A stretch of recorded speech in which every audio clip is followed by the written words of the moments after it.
I woke up on the linoleum floor of the funeral home parlor with warm, sticky blood matting my hair and the sound of my aunt screaming my name. It was 11:45 a.m. on a Sunday. Most people are praying at that time. My brother was trying to stomp my skull in, and the casket behind us, that was our father. Still warm. Tell me, have you ever looked into the eyes of a sibling, someone you shared a bunk bed with for 10 years, and seen absolutely nothing but a black hole where a soul used to be? Because as I lay there, visions swimming, watching Tyler raise his heavy work boot for another kick, I didn't see my big brother. I didn't see the guy who taught me how to throw a spiral. I saw a monster. And the worst part? He wasn't doing this because he hated me. He wasn't doing it out of grief. He was doing it because he owed the wrong people a lot of money, and my death was his only way out. But let's rewind. We have to go back before the blood, before the cops, and before I realized that grief makes people do crazy things, but heroin makes them do evil things. My brother Tyler was the golden boy, quarterback, prom king, the one everyone loved. I was the one who stayed home and cleaned up the messes. I remember the day Tyler became my hero. I was 7 years old. A kid named Marcus had been bullying me for weeks, stealing my lunch money, shoving me into lockers.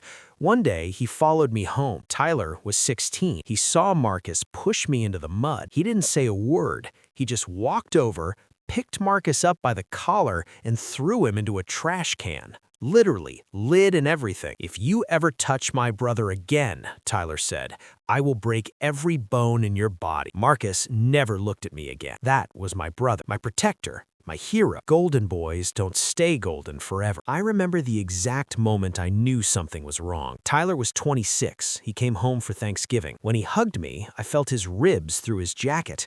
He had lost 30 pounds. His eyes were glassy. He kept scratching his arms. Mom noticed too. She pulled me aside in the kitchen. "Something's wrong with your brother," she whispered. "He's not himself." I told her he was probably just stressed from work. I was wrong. The truth came out 6 months later. I got a call at 2 a.m. Tyler was in the hospital. Overdose. They had to use Narcan twice to bring him back. I drove 3 hours to see him. When I walked into that hospital room, he looked like a corpse. Gray skin, sunken eyes, tubes everywhere. "Alex," he croaked when he saw me. "I'm sorry. I'm so sorry. I'm going to get clean. I promise." I believed him. I paid for his first rehab, $30,000. He lasted 2 weeks. I paid for his second rehab, $25,000. He lasted 10 days. I paid for his third rehab. He didn't even make it through intake. He walked out the front door and went straight to his dealer. $75,000. Gone. But I would have paid $1 million if it meant getting my brother back. The problem was, my brother was already gone. By 30, Tyler had traded touchdowns for needles. First it was pills, oxy mostly. A back injury from football, he said. Then the prescription ran out. Then came the gamble, then the needle. He stole Mom's jewelry box the week after her funeral. I remember that day. I walked into Mom's bedroom to pack up her things. The dresser drawer was open. The velvet box where she kept her wedding ring, her mother's pearls, her grandmother's brooch, all of it, gone. I called Tyler. "Did you take Mom's jewelry?" He didn't even deny it.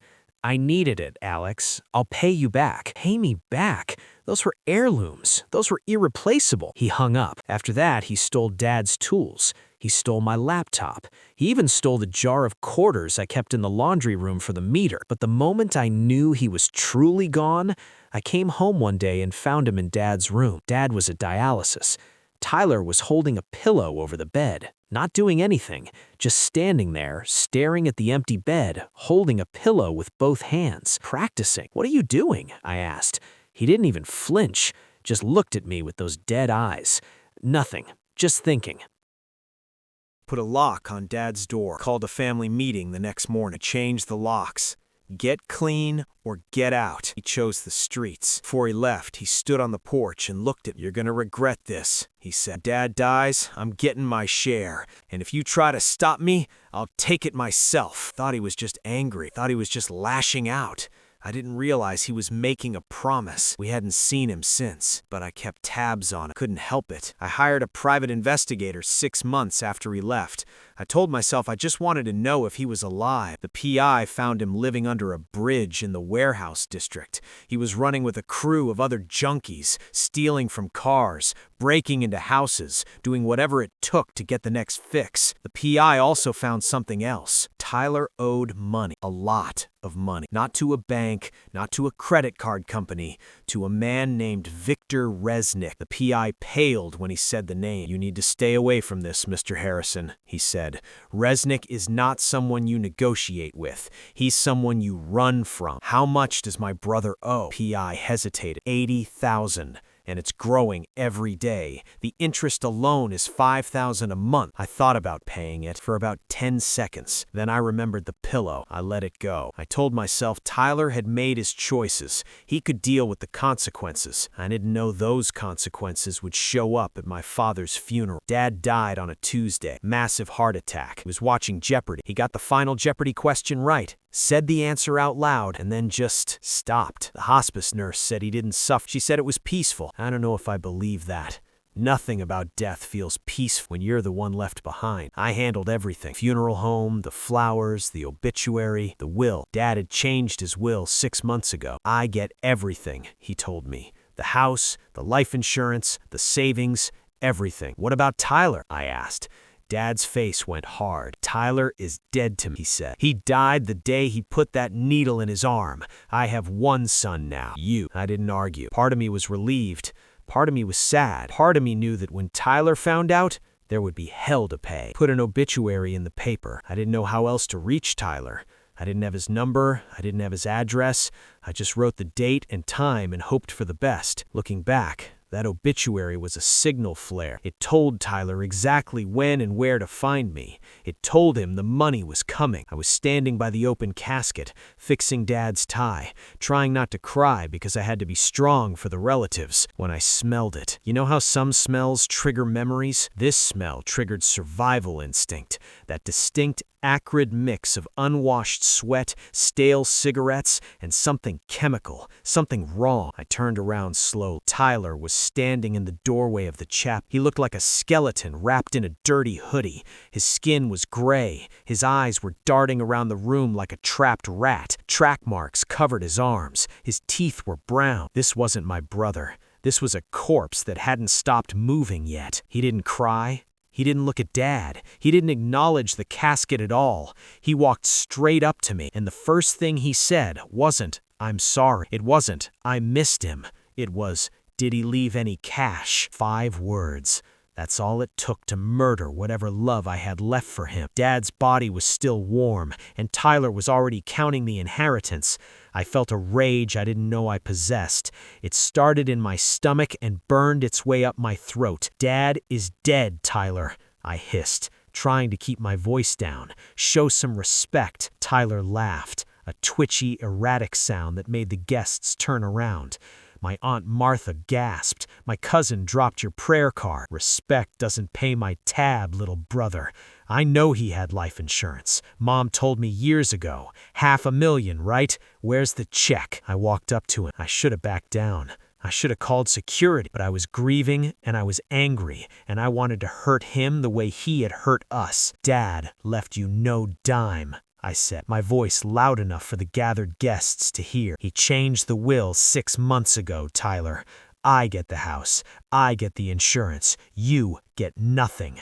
Because he knew you'd smoke it all in a week.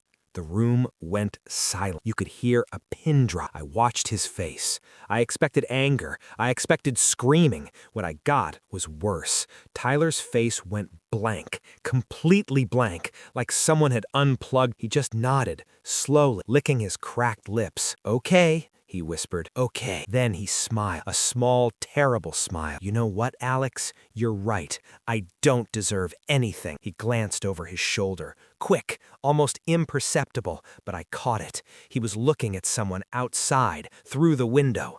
I followed his gaze. There was a black SUV parked across the street, tinted windows, engine running, two figures in the front seat. They were watching. Tyler turned back to me. Last chance, little brother.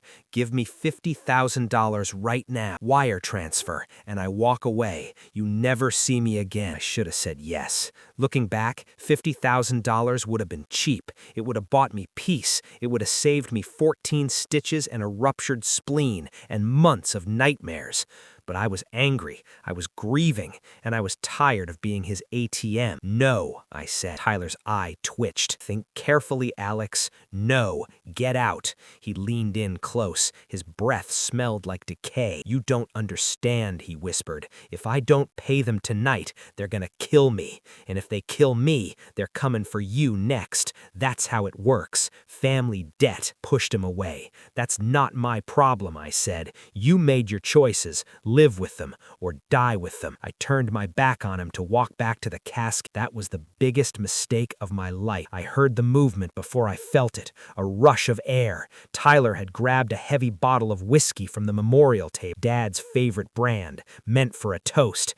Crack! The world exploded into white light. The bottle shattered against the back of my head. I hit the floor hard. Glass shards sliced into my neck and scalp. I tried to roll over, my equilibrium gone, but Tyler was on top of me instantly. He wasn't punching me. He was clawing at my pockets, screaming, "Where are the keys? Where are the house keys?" He knew. He knew the insurance paperwork in the safe were at the house. He needed to get there before the lawyers locked it down. I pushed him off me. Adrenaline is a hell of a drug. I scrambled to my feet, blood pouring down my collar, blinding me in one eye. And then I saw the flash of metal. Tyler pulled a switchblade from his pocket, a knife. At our father's funeral, our father's body was 6 feet away. Guests were screaming, and my brother was trying to gut me like a fish. He slashed at me, slicing through my suit jacket, cutting a shallow line across my chest. "Give me the keys or I will gut you right here," he screamed. The guests were panicking, scrambling over pews. Old Mrs. Henderson fell and broke her hip. Someone was calling 911. My Uncle Frank, a Vietnam vet, tackled Tyler from the side, knocking the knife away. They struggled on the floor. Tyler bit Frank's ear, actually bit it, drew blood. But Frank had seen worse in Da Nang. He got Tyler in a chokehold. Tyler's face turned red, then purple, and then Tyler did something I'll never forget. He looked at the casket, at Dad's body, and he spit at it. He actually spit at our dead father. Frank loosened his grip in shock. That was all Tyler needed. He scrambled up, wild-eyed, blood and saliva flying from his mouth. He looked at me one last time. "This isn't over," he spat. "I need that money. You don't understand what they're gonna do to me." He ran. He shoved past my elderly aunt, knocking her to the ground, and sprinted out the door. I watched through the window as he ran to the black SUV. The passenger door opened. Tyler got in. The SUV didn't drive away immediately. It sat there for a long moment. Then the driver's window rolled down. A man looked out, bald head, cold eyes. He looked directly at me through the funeral home window. He smiled. Then he raised his hand and made a gun shape with his fingers. Bang! The window rolled up. The SUV drove away. I had just been marked. 6 hours in the ER, 14 stitches, 3 cracked ribs I didn't even notice until the adrenaline wore off. The cops took my statement. They showed me mugshots. "Do you recognize any of these men?" I pointed to the bald one. The one who had made the gun gesture? That's the driver of the SUV. The detective's face went pale. "That's Victor Reznik," he said. "The loan shark, the one Tyler owed $80,000. He's not a loan shark," the detective said. "He's a monster. He ran a trafficking ring in Eastern Europe before he came here. He's killed at least 6 people that we know of, probably more." He looked at me. "Mr. Harrison, you need to disappear. Go to a hotel. Go to another state. Do not go home." I didn't listen. I went home. To Dad's house. To the safe Tyler wanted so badly, because running wouldn't stop them. They knew my name. They knew my face. They had my brother. If I ran, they would find me eventually, and I'd be running forever. No. If they wanted me, they could come and get, but I wasn't gonna make it easy. Tell me something. If you knew killers were coming for you, would you run? Would you hide? Or would you load a shotgun and wait in the dark? Because I chose option 3, and I don't know if that makes me brave or just as broken as Tyler. I stopped at a hardware store on the way home. I bought new locks for every door. I bought motion sensor lights. I bought a baseball bat, a hunting knife, and a can of bear mace. The cashier looked at me, stitches on my head, blood on my collar, wild look in my eyes. "You okay, buddy?" he asked. "No," I said, "but I will be." I drove home. The house was dark, empty. It still smelled like Dad, Old Spice and pipe tobacco, and something medicinal. I walked through every room, checking closets, checking under beds, making sure I was alone. Then I went to Dad's gun cabinet. Dad was a hunter. He had 3 rifles, 2 shotguns, and a revolver. I took the Remington 12 gauge. I loaded it with 3 shells. I put 6 more in my pocket. I turned off all the lights. I locked every door. I pushed the couch against the front entrance, and I sat in Dad's leather armchair. The same chair he died in. I could still see the indent from his body. I could still smell him on the leather. I held the shotgun across my lap, and I waited. For 3 hours, nothing happened. I started to doubt myself. Maybe Tyler had run. Maybe Reznik had decided I wasn't worth the trouble. Maybe I was being paranoid. The clock on the wall ticked. 11 p.m. 11:30, midnight. My eyes were getting heavy. The stitches in my head were throbbing. Maybe I should just go to sleep. Deal with this in the morning. I started to relax. That's when the power cut out. Pitch black. The hum of the refrigerator died. The clock stopped ticking. Even the street light outside went dark. They had cut the main line. And then, the sound of glass breaking in the kitchen. My heart stopped. Then it started again, pounding so hard I could feel it in my throat. They were here. Tell me, what would you do? Would you hide in the closet and call the police? Or would you rack that shotgun and get ready for war? I racked the shotgun. The sound was loud in the silence. Ch-ch. They knew I was armed now. Good. The house wasn't just dark. It was a tomb. The silence that followed the shattering glass was heavier than the darkness. I crouched behind Dad's old leather armchair, my grip on the Remington so tight my knuckles turned white. I knew this house. Every creak, every shadow. I knew the 3rd floorboard in the hallway groaned if you stepped on the left side. I knew the kitchen island had a sharp corner that would catch you if you weren't careful. They didn't. That was my only advantage. I heard heavy boots crunching on the glass shards in the kitchen. Not one pair, multiple. Tyler hadn't come alone. 3 of them, a voice whispered. Spread out. Find the safe. A beam of tactical light cut through the gloom, sweeping across the family photos on the wall. Landed on the spot where I had been sitting 10 seconds ago. Clear, a deep voice grunted. Professional. These weren't junkies. These were enforcers. Tyler was with. I could hear his pathetic, jagged breathing behind the heavy hitters. Please, man, just get the safe, Tyler. Don't hurt him. He's my brother. Shut up, Tyler, the deep voice growled. You paid us to retrieve the asset. If he's in the way, he's in the way. You paid us. Those 2 words hit me like a sledgehammer. My brother didn't just owe them money. He hired a hit squad. He paid them to come to hurt to make me open the safe.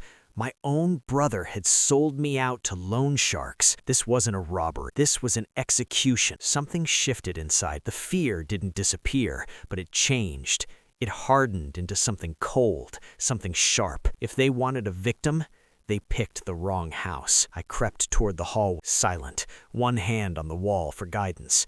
The tactical light swept toward me. I pressed myself flat against the wall. The beam passed inches from my face. Bedroom clear, another voice said. Bathroom clear. He's got to be here somewhere. His car's outside. Check the basement. The basement. That gave me an idea. First, I needed to thin the herd. I stepped out into the hallway. The tactical light blinded me instantly. I didn't hesitate. I didn't ask them to leave. I pulled the trigger. Boom! The sound of a 12 gauge going off in a confined hallway is deafening. It feels like a bomb going off inside your head. The buckshot missed the leader's chest, but tore through his bicep and shredded the drywall behind him. He screamed, a guttural, wet sound, and dropped his flashlight. The hallway plunged back into chaos.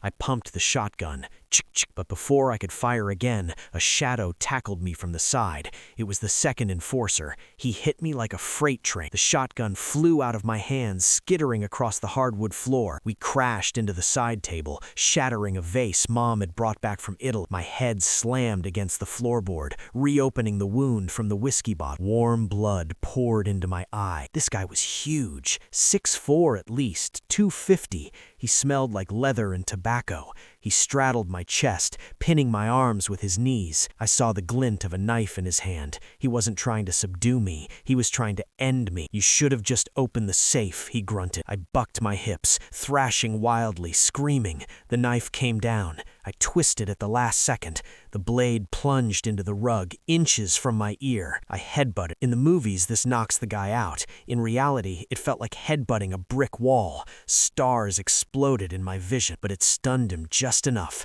I jammed my thumb into his eye socket. He howled, rearing back, clutching his face. I scrambled out from under him, crawling on my hands and knees toward the kitchen. I needed a weapon, any weapon. I grabbed a heavy cast-iron skillet from the drying rack, the same one Mom used to make her famous pancakes. As the guy lunged at me again, I swung it with everything I had. Clang! It connected with his jaw. He dropped like a sack of potatoes. I stood up, heaving, gasping for air. Blood was dripping from my forehead, my chest, my hands. One down. The first guy, the one I shot, was groaning on the floor, clutching his shredded arm. Two down, sort of. But where was Tyler? Where was the third one? I spun around. Tyler was standing by the back door. He was holding my shotgun. His hands were shaking so bad the barrel was vibrating. "Tyler, don't," I wheezed, backing up against the counter. "Put it down. You don't have to do this." Tyler looked at. His eyes were wide, pupils pinned. He looked at the bleeding enforcer. He looked at the unconscious one. "They're gonna kill me, Alex," he sobbed. "If I don't get that money tonight, they're gonna cut me into pieces. I can't let them take me." "I'm sorry." He raised the shotgun. He aimed it right at my chest.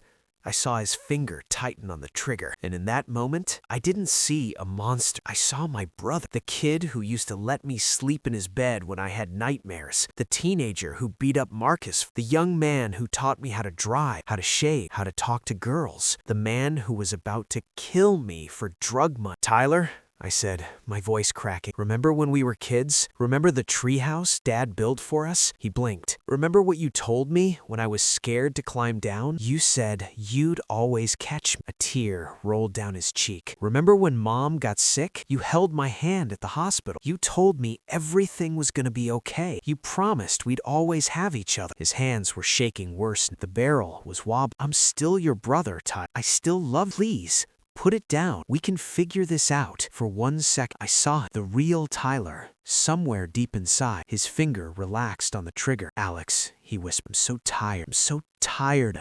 "I know," I said. I took a step toward. "Let me help." He lowered the gun an inch, and then a voice came from behind me, touching. I spun around. The third enforcer. I had forgotten about the third. He was standing in the doorway to the basement. He must have been searching down there the whole time. He was holding a pistol pointed at my head. "But we're on a schedule," he said.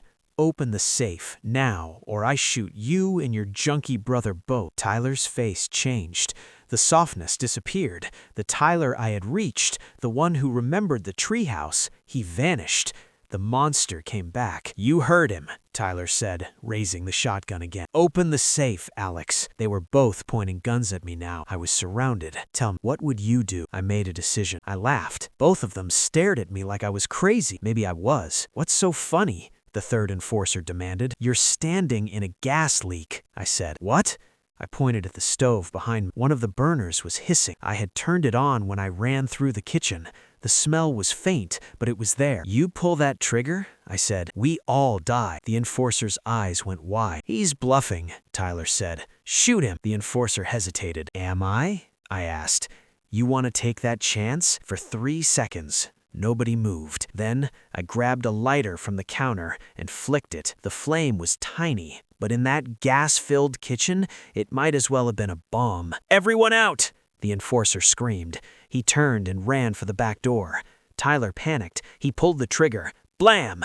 But he was already turning to run. The shot went wild, blowing apart the microwave next to me. Sparks showered down, and one of those sparks hit the gas. Whoosh!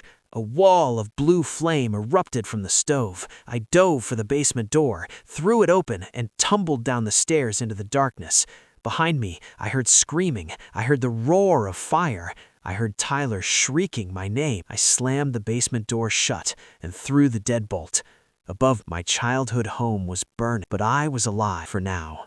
The basement was pitch black. I could hear chaos above, footsteps, screaming, a crackle of flames. Then I heard something else, pounding on the basement door. "Alex!" Tyler screamed. "Let me in! The fire!" I didn't move. "Alex! Please! I'm sorry! Let me in!" Part of me wanted to open that door. Part of me still remembered the brother who caught me when I fell from the treehouse. Then I remembered the shotgun pointed at my chest. I didn't open the door. Pounding stopped. I heard Tyler's footsteps running away. Then silence. I felt my way through the dark basement.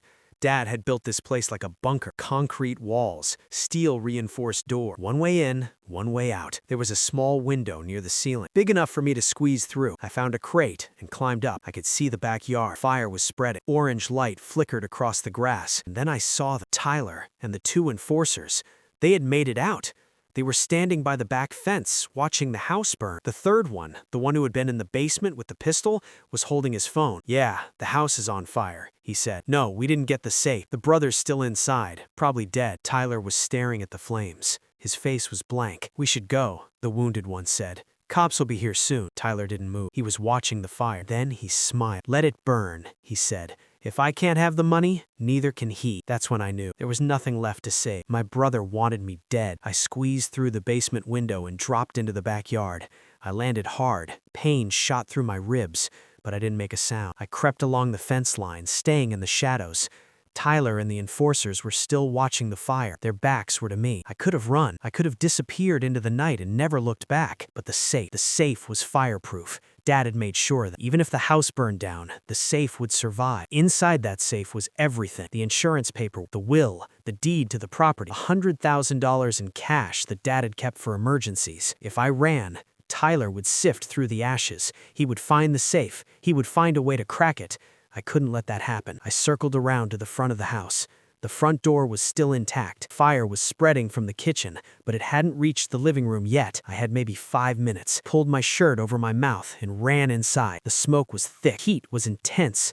I could barely see. I stumbled toward the hallway, toward Dad's office, toward the safe. Flames were climbing the walls now. The ceiling was starting to buckle. I reached the office. The door was hot to the touch. Kicked it open. The safe was there. A big gray box bolted to the floor. I punched in the combination. Dad's birth, 07141950. The lock clicked.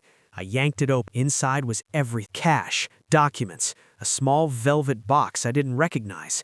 I grabbed it all, stuffed it into a duffel bag that was sitting by the desk. Then I saw something else. A letter, addressed to me. Dad's handwriting. I grabbed it. I didn't have time to read it. The ceiling was groaning. Chunks of plaster were falling. I ran. I made it out the front door just as the roof collapsed behind me. I stumbled across the lawn and fell onto the grass. The duffel bag was clutched to my chest. I looked up at the house. It was fully engulfed now, flames shooting 30 feet into the air. Everything I grew up, every memory, every photograph, gone. But I was alive. And I had the money. That's when I heard the voice behind me. Well, looks like a survivor." I turned around. Reznik, the bald man from the SUV. He was standing on the side, hands in his pockets, smiling. Behind him, Tyler and the two enforcers. They had circled around. I was surrounded again. I looked down at the duffel bag, then back at Reznik. "This is what you want, right?" I said. "Money." Reznik tilted his head. "Your brother owes me $80,000, plus interest, plus the cost of tonight's operation. Call it an even 100. There's $100,000 in this bag," I said.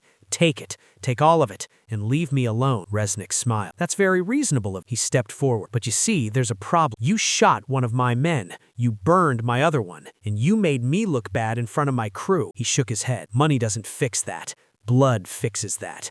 He pulled a gun from his waistband. "Nothing personal," he said, "but an example has to be made." He aimed at my head. And then, sirens. Blue and red lights exploded around the corner. 3 cop cars, then 4, then 5. Someone had called about the fire. Reznik froze. The enforcers looked at each other. "Run," Reznik hissed. They scattered. Reznik pointed the gun at me one last time. "This isn't over," he said. "I'll find you." Then he vanished into the shadows. The cops swarmed the scene. Firefighters, paramedics. I collapsed on the lawn, the duffel bag still clutched to my chest. As they loaded me into the ambulance, I saw Tyler. He was standing across the street, watching. The cops hadn't spotted him yet. He raised his hand, gave me a little wave. Then he mouthed 2 words, "See you soon," and he vanished into the night. I woke up 3 days later in the ICU. My jaw was wired shut. My left arm was in a cast. Smoke inhalation had damaged my lungs. Burns covered 20% of my body, and there was a police officer sitting outside my door, not for protection, for questioning. The detective's name was Morrison. Hard eyes, gray hair, 20 years on the force. He looked at me like a puzzle he couldn't solve. "Let me get this straight," he said. "Your brother attacked you at your father's funeral. Then he came to your house with armed men. You shot one of them. You hit another with a frying pan. Then you set your own house on fire." "I didn't set it on fire," I said. "I bluffed about a gas leak, but there wasn't actually a gas leak. The shot from the shotgun must have sparked something." Morrison raised an eyebrow. "So your brother set your house on fire?" Technically, he nodded slowly. "The man you stabbed with the screwdriver is in critical condition. If he dies, you're looking at manslaughter charges. It was self-defense. He was trying to kill me." Morrison leaned back. "I believe, but a jury might see a different. Rich guy inherits everything, shoots and stabs his way through 3 men, burns down the family home. Sounds like a movie villain to me." I stared at him. "My brother hired those men. He was trying to rob." "Prove it." "The enforcer I stabbed survived. And that was the best news possible, because the moment the DA offered him a plea deal, he sang like a canary. He gave up Reznik. He gave up the loan shark ring. He gave up Tyler. He testified that Tyler had solicited them for a smash-and-grab job, promising them $50,000 from the safe if they helped him terrorize me into opening it." Terrorize. That was the word he used. My own brother had been planning my torture for months, while I was taking care of Dad, feeding him, bathing him, holding his hand while he died. Tyler was negotiating with killers. The manhunt for Tyler lasted 3 weeks. They found him in a motel in Nevada. He had dyed his hair, grown a beard, lost another 20 pounds. He tried to run, crashed his car into a police cruiser. When they pulled him out, he was screaming my name. "Alex set me up. Alex burned the house. He's the criminal, not me." The arresting officer had to tase him twice. The trial was 6 months later. 6 months of physical therapy. 6 months of nightmares. 6 months of flinching every time someone knocked on my door. The burns healed. Mostly, I have scars on my arms that will never go away, but the real scars are on the inside. I had to testify. I had to sit on the stand, still walking with a cane, and point at the man I used to build Lego castles with. Tyler looked terrible. The withdrawal had ravaged him in jail. No more fixes, no more highs, just cold, hard reality. He looked old, hollowed out, like a wax figure of the brother I once knew. When our eyes met, he didn't look sorry. He looked angry. He mouthed 3 words. "You owe me. You owe me. After everything. After the blood, after the broken bones, after he hired men to kill me, after he burned down our family home, I owed him." That was the moment I finally understood. The Tyler I loved died years ago. First time he put a needle in his arm. This thing in the orange jumpsuit was just a parasite wearing his face. The defense tried everything. They claimed Tyler was a victim of addiction. They claimed I had provoked him. They even tried to argue that I set the fire intentionally for insurance money. But the evidence was overwhelming. The text messages, the testimony of the enforcer, the security footage from the funeral home, the testimony of 20 witnesses who saw Tyler attack me. The jury didn't take long. Guilty on all counts. Armed robbery, aggravated assault, conspiracy to commit murder, arson. Judge looked at Tyler for a long time before sentencing. "Mr. Harrison," the judge said, "in 30 years on the bench, I have never seen such a complete betrayal of family. You hired criminals to torture your brother. You burned down your childhood home. You did this while your father's body was still warm in the ground." She shook her head. "You are not a victim of addiction. You are a predator who used addiction as an excuse. 25 years. Maximum sentence." Tyler didn't react. He just stared at me with those dead eyes. As they led him away, he turned back. "One last look. I'll get out," he said. And when I do, a guard shoved him forward. He didn't finish the sentence. He didn't have to. 2 weeks after the trial, I opened the letter I had grabbed from the safe. The one in Dad's handwriting. I'd been too scared to read it, too scared of what it might say. I sat on the porch of my rented apartment, watched the sunset, opened the envelope. Dear Alex, if you're reading this, I'm gone, and I'm sorry. I'm sorry I couldn't fix Tyler. I'm sorry I couldn't save him. I tried. God knows I tried. But some people don't want to be saved. Some people just want to burn. I changed the will because I knew what Tyler would do with the money. I knew he would destroy it, destroy himself, destroy you if he got in my way. I want you to know that I'm proud of you. You stayed when everyone else would have left. You took care of me when I couldn't take care of myself. You were a son in every way that matters. Tyler was my son too once, but what's left is just a shell. Don't waste your life trying to fill it. Live your life, Alex. Find happiness, fall in love, have kids, build something beautiful. And if Tyler comes for you, if he tries to take what's yours, remember this. You don't owe him anything. Family is not blood. Family is love. And love doesn't destroy. Goodbye, son. I'm proud of Dad. I read that letter 17 times. And then I cried. I cried for my father, for my brother, for the family we used to be, for the future we'll never have. I cried until there was nothing left. And then I got up and I started over. Reznik was arrested 3 months later. The enforcer's testimony brought down his whole operation: human trafficking, drug running, money laundering, murder for hire. They gave him life without parole. When they let him out of the courtroom, he saw me sitting in the gallery. He smiled. "See you in hell," he said. "Maybe, but not today." I sold what was left of the property. Land, the ashes. A developer bought it. They're building condos there now, luxury apartments on the lot where I almost died. I used the insurance money to start over. I moved across the country. New state, new name, new life. I donated $100,000 to a rehab clinic for teenagers. Not for Tyler. It's too late for Tyler. But maybe, somewhere, there's a 16-year-old kid who just took his first pill. Maybe there's a family who still has a chance to save their son before he becomes a monster. Maybe my money can stop someone else's brother from ending up in a basement with a knife. I have scars. A line from my hairline to my ear where the whiskey bottle hit. Burns on my arms from the fire, a cigarette-sized mark on my chest where the knife cut. They ache when it gets cold, when it rains, when I see someone who walks like Tyler used to walk. They're daily reminders that blood isn't thicker than water. Blood is just a fluid, and sometimes you have to spill it to survive. I'm sitting on a beach in Florida right now. It's been 18 months since the fire. The sun is warm, the waves are calm. I have a cold drink in my hand and nowhere to be. Last month, I got a letter. No return address, postmarked from the prison where Tyler is serving his sentence. It was short, 15 years until parole, counting the days. See you soon, little brother. I read it once, then I burned it. But every night, when I close my eyes, I'm back in that basement. I hear the creak of the stairs. I feel the crowbar in my hands. I see Tyler's empty eyes, and I wonder if I could have saved him. If I had paid off his debt that day at the funeral, would he have gotten clean?